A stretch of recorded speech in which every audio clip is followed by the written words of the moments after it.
All right, everyone. So here I have a 1974 Mercury Comet two-door. My problem is that I need to get the ignition cylinder out, but key won't turn. And I have tried shaking the steering wheel back and forth multiple times and the shifter, and literally everything. But this still doesn't turn. I have the pin exposed right up in here, but it will not go in unless it's in the ACC position. Now, I have taken the linkage off back there. See if I'll focus. Yeah, that's been taken off.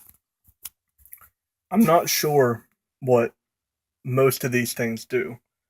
I believe that has something to do with this, but I'm not entirely sure. If anyone knows what to do about this whole situation, please let me know, because I am at a complete loss.